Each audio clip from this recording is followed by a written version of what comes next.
그때는 참 힘들었었지만 1년 가까이 지난 지금은 제법 평화로운 나날을 보내고 있습니다. 이제는 전 남편이 아이를 만나러 오면 웃으며 안부를 물을 수 있을 만큼 괜찮아졌어요. 아니, 어쩌면 제가 누리고 있는 이 잔잔하고도 소소한 일상이 행복일 수도 있겠네요. 오늘은 오랜만에 부모님과 아이와 함께 속초에 여행을 왔어요. 바다도 보고 맛있는 것도 먹고 모두들 너무너무 즐거운 시간을 보냈답니다. 하루 종일 신나게 놀고 기절한 듯이 쌕쌕 잠든 딸 혜아를 바라보다 문득 제 얘기를 들려드리고 싶다는 생각을 했어요. 이혼의 끔찍했던 상처에서 이제는 완전히 벗어났다는 상징적인 의미로 글을 남겨볼까 해요. 많은 분들이 공감해 주셨으면 좋겠습니다.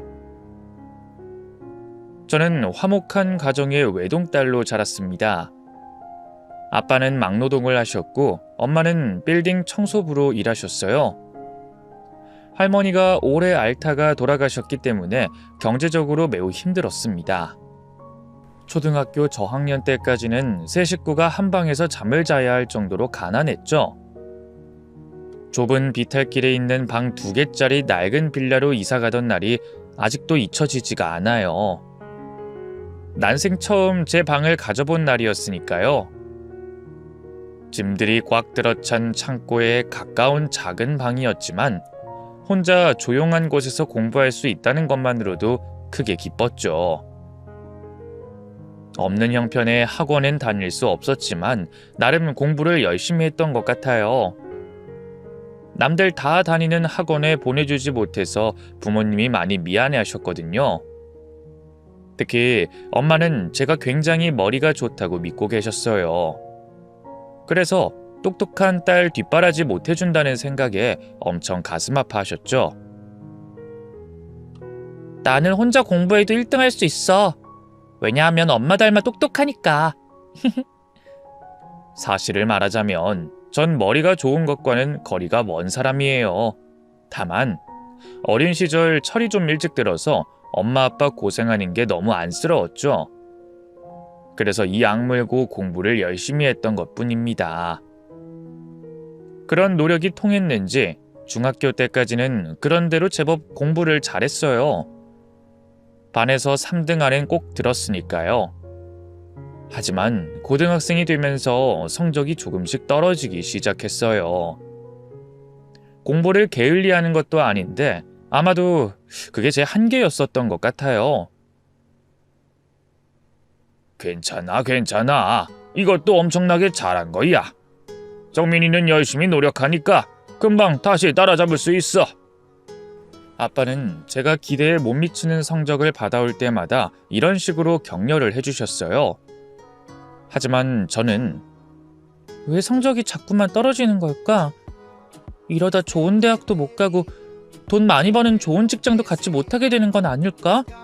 하는 생각에 괴로웠죠. 아무리 코피 터지게 공부해도 고3 때까지 성적은 계속 떨어지기만 했어요. 저는 간신히 인서울대학의 국어국문학부에 입학할 수 있었답니다. 그것만으로도 부모님은 크게 기뻐해 주셨어요. 지방대에 가면 자취를 해야 하니 돈이 더 드는데 집에서 통학할 수 있는 학교에 갔으니 효녀라고요. 대학에 가서도 저는 굉장히 성실하게 살았다고 자부할 수 있어요. 2학년 때 아빠가 크게 다치시는 바람에 병원비도 많이 나온 데다 일까지 몇 년 쉬셔야 했거든요. 카페, 패스트푸드점 등등 닥치는 대로 알바를 했습니다. 비록 명문대에 가진 못했지만 학점 관리도 잘하고 영어 공부도 열심히 하고 자격증도 많이 따서 좋은 데 취업하고 싶다던 꿈은 또 그렇게 날아갔습니다. 그 예쁠 나이에 연애 한번 못 해보고 죽도록 일만 했어요. 다행히 학점은 나쁘지 않은 수준으로 유지했지만 그게 다였죠. 집에서 용돈 타가며 도서관에서 공부만 한 친구들의 취업 준비와는 차이가 날 수밖에 없었죠. 졸업을 한 후 몇 번의 고백 끝에 드디어 취업에 성공을 했어요. 이름 없는 중소기업이긴 했지만 연봉도 나쁘지 않았고 복지가 꽤 괜찮은 편이었습니다. 합격 메일을 받은 날 저녁, 우리 세 식구가 삼겹살 파티를 하며 얼마나 행복했게요. 아빠는 평소에 잘 하지도 못하는 소주를 한 병이나 비우셨어요. 고생했다 우리 정민이. 아빠가 우리 딸 정말 자랑스러워하는 거 알지? 아이 뭘 이 정도 갖고. 아빠 아직 자랑스러워하긴 아직 일러. 혹시 내 꿈이 뭔지 알아? 뭔데? 돈 많이 벌어서 엄마 아빠한테 좋은 집 사주는 거. 그것도 신축 아파트로. 이야, 이 말만 들어도 벌써 부자 된 것 같은데. 그리고 엄마 아빠 아직 비행기 한 번도 못 타봤잖아. 까짓 거 내가 1년에 한 번씩 해외여행 보내준다. 어깨에 힘이 잔뜩 들어간 제 말에 아빠는 껄껄 소리내며 호탕하게 웃으셨어요. 여보, 들었어? 우리 딸 잘 둔 덕분에 말년에 팔자가 확 피게 생겼어. 이거 임금님이 안 부럽겠는데? 그러게 말이에요. 당신은 나한테 평생 절해야 돼. 이렇게 이쁘고 똑똑한 딸 낳기가 어디 쉬운 줄 알아요? 오랜만에 집안 가득 웃음소리가 울려 퍼졌습니다. 물론 아파트를 사고 밥 먹듯이 비행기를 태워주는 등 이런 허세 섞인 말들이 실현될 리는 없다는 건 우리 세 사람 모두 잘 알고 있었어요. 하지만 그때만 해도 열심히 일하고 저축하면 적어도 남들처럼은 살 수 있겠다는 확신이 있었습니다. 앞으로 모든 일이 잘 풀릴 것만 같다는 희망으로 가득 찼어요. 그리고 완전히 빈말은 아니었던 게요. 저는 대학을 졸업할 때까지 연애 한번 해본 적 없는 모쏠이었어요. 앞으로도 연애를 하거나 결혼을 할 계획이 없었고요. 결혼을 하지 않고 계속 엄마 아빠와 함께 산다면 당장은 아니더라도 언젠가는 아파트를 사고 함께 해외여행을 다닐 날이 올 수 있지 않을까? 그렇게 먼 미래를 꿈꿨습니다. 이런 원대한 꿈을 가진 저였기에 회사 생활이 힘들어도 즐거운 마음으로 견딜 수가 있었습니다. 짜잘한 알바로 푼돈만 만져보다가 난생 처음 월급이라는 걸 받으니 얼마나 기쁘던지요. 이제 엄마 아빠랑 맛있는 것도 자주 먹으러 다니고 새 옷도 한 벌씩 사드리려고 큰맘 먹고 있었는데 하루는 아빠가 청천벽력 같은 말씀을 하셨습니다. 적금, 연금, 청약, 펀드로 나눠서 넣자. 월급의 70%만 떼서. 보너스 나오는 달도 있으니까 그렇게까지 쪼들리진 않을 거야.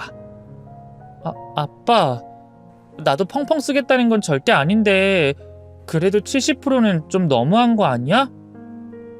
다 쓰고 남는 돈으로 저축하면 언제 모아? 엄마 아빠가 능력이 없으니 너 시집 가려면 허리띠 바짝 졸라매야 돼. 나 결혼 안 한다고. 엄마 아빠랑 평생 같이 살 거라니까. 원래 시집 안 간다고 하는 애들이 제일 빨리 가더라. 아빠도 참. 난 아니라니까. 진짜 안 가. 그때 아빠가 하신 말씀이 씨가 된 걸까요? 저는 30살도 되기 전에 이른 결혼을 하게 됩니다. 네, 예상하신 대로 혼전 임신이었습니다. 전 남편은 거래처 사람이었어요. 우리가 갑이고 남편 회사 측이 을인 협력 프로젝트 진행 중에 만났습니다. 남편은 석 달 동안 거의 우리 회사에 출근하다시피 했고 제가 몸담고 있는 부서에서 함께 일했습니다. 자연스럽게 함께 야근하며 밤을 새는 경우가 잦았어요. 좀 뻣뻣하고 개인주의적 성향이 강한 우리 회사 분위기와는 완전히 상반되는 사람이었습니다. 한눈에도 사람이 굉장히 털털해 보였고 겪어보니 실제로도 편안한 성격이었어요. 허례허식이 전혀 없고 잘난 척도 없고 할 말을 속에 감춰놓는 법도 없었어요. 속으론 딴 생각을 하고 있으면서 겉으론 빈말만 늘어놓는 사람들 속에서 살다가 그런 남편을 봤을 땐 신선하기까지 했어요. 다른 여직원들은 그 사람이 할 말 못할 말을 안 가리고 다 해서 매너가 없다라고 표현하더라고요. 맞는 말이에요. 하지만 제겐 말을 가리지 않는 그런 점이 더 편하게 느껴졌고 매력이라고도 여겨졌어요.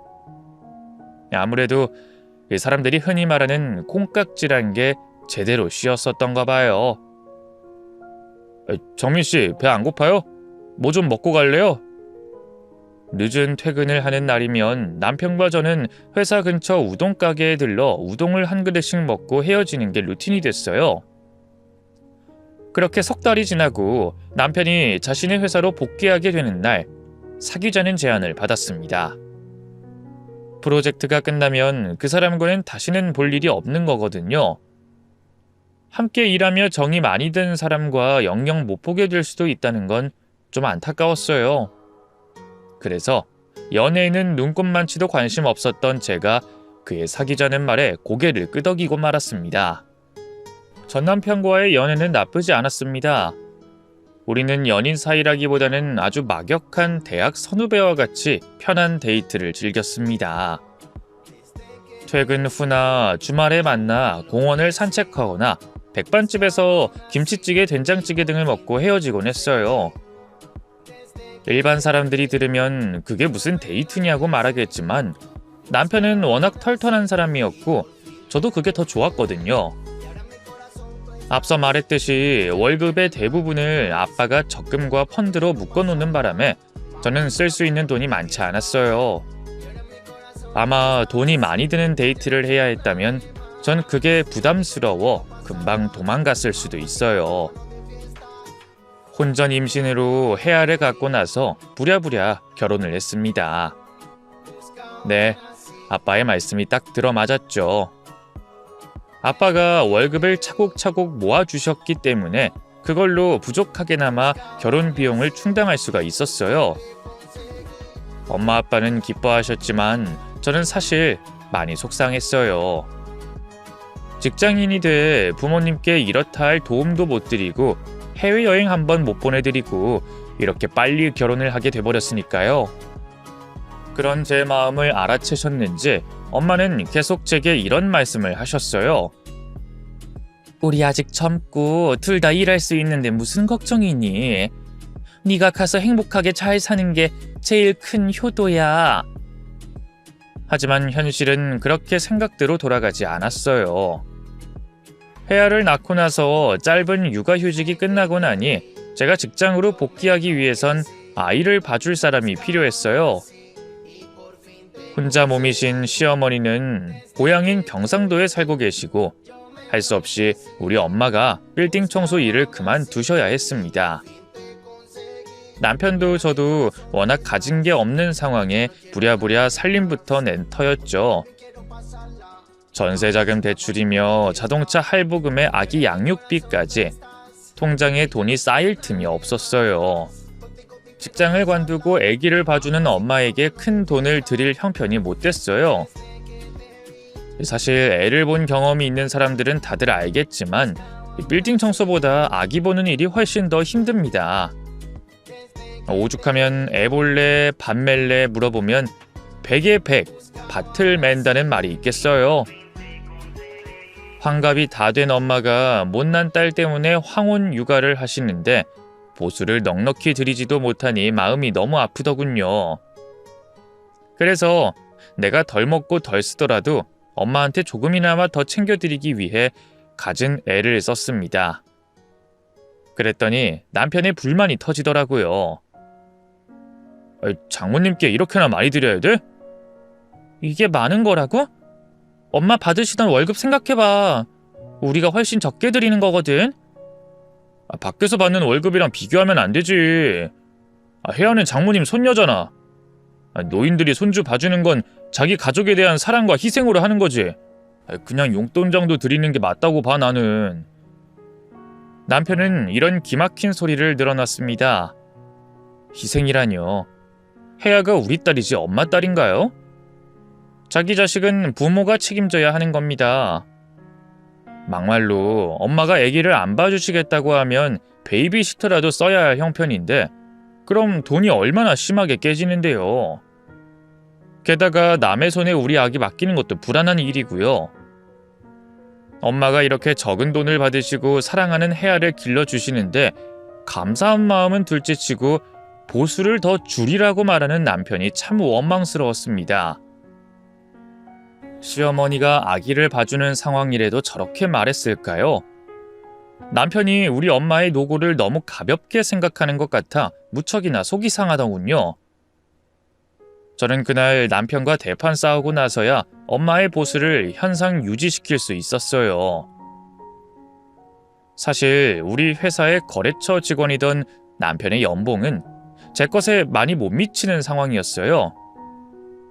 제가 더 많이 버니 그나마 제 뜻대로 된 것이지 아마 그 반대 상황이었으면 남편이 기어이 엄마께 드리는 돈을 깎고야 말았을 것 같네요. 저는 남편이 저럴수록 더 열심히 일해서 빨리 승진해야겠다는 생각을 했어요. 그래야 연봉도 더 높아지고 부모님께 더 많이 드릴 수 있을 테니까요. 하지만 아기 엄마에게 현실의 벽은 높았습니다. 육아휴직을 마치고 돌아온 후부터 저는 이유 없이 눈치를 봐야 했어요.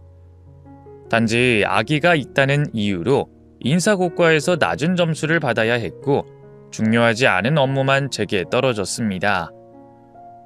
아무리 엄마가 아기를 봐주신다고 해도 엄마인 제가 직접 해결해야 할 일들이 많았어요. 아기가 자주 아프기도 했고요. 그때마다 반차를 쓰게 되면 상사들이 대놓고 싫은 소리를 하기도 했습니다. 그런 상황에서 억울한 사건이 하나 터지게 되고 그것을 계기로 저는 할 수 없이 사표를 쓰게 됐습니다. 엄마 대신 제가 직접 혜아를 맡으면서 아기와 함께 있는 기쁨을 누리는 건 행복했지만 굉장히 불안하고 초조했습니다. 남편의 턱도 없이 적은 월급으로는 우리 세 식구 먹고 사는 게 쉽지 않았거든요.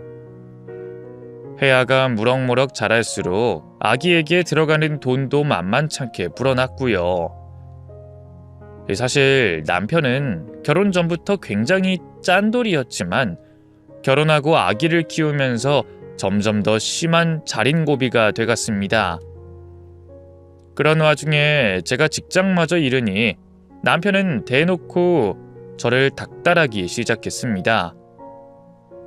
장모님 보고 다시 취직하라고 그러면 어떡해?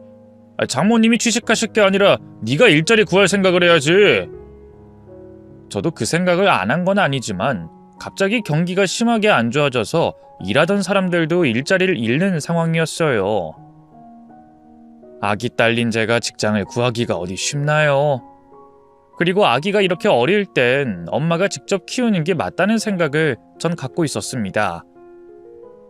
한참 말 배우고 두뇌 발달이 이루어질 시기에 사랑을 퍼부어주며 직접 양육하고 싶었어요. 지금이 혜아한테 중요한 시기잖아. 1년만이라도 내가 직접 혜아 보게 해줘. 엄마랑 같이 있는 게 아기 정서 발달에 그렇게 좋대. 일단 분유값, 기저귀 값이 해결된 다음에 정서 발달도 하는 거지. 돈이 없는데 애를 어떻게 키워? 뭐가 더 중요한지 아직도 모르겠어? 하지만 남편은 어려운 가계 상황만을 언급하며 제게 재취업을 하라며 매일 잔소리를 해댔습니다. 무조건 돈. 그놈의 돈 소리 좀 그만 들으면 소원이 없겠더라고요.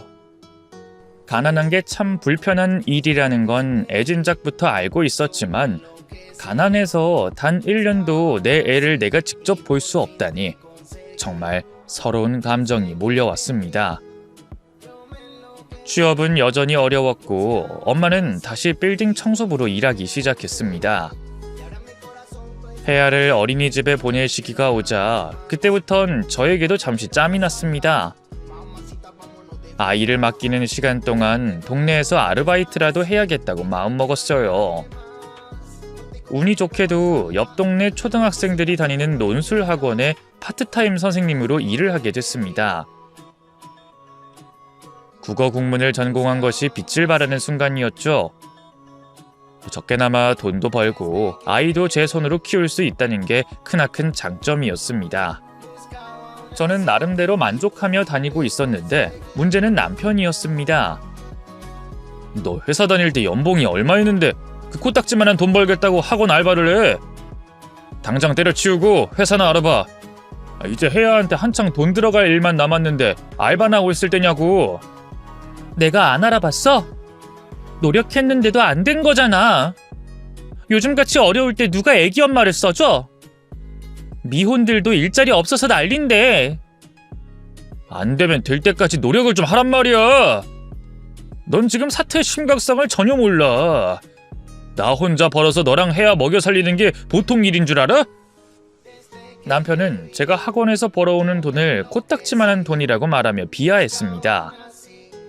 파트타임, 그것도 아기 때문에 긴 시간 일할 수 없으니 당연히 보수가 적었지만 어떻게 저렇게 말할 수가 있나요? 저는 저 나름대로 살림하랴, 아기 돌보랴, 밖에서 일하랴 너무너무 힘든 시간을 보내고 있는 중이었습니다. 그런데 나를 가장 아껴줘야 할 가족이 그걸 몰라주고 돈 타령만 해대니 서러울 수밖에요. 그래도 저도 평소와 다르게 말이 좀 거칠게 나왔습니다. 그럼 사태의 심각성을 잘 아시는 분이 돈을 더 잘 벌어오면 되겠네. 뭐라고?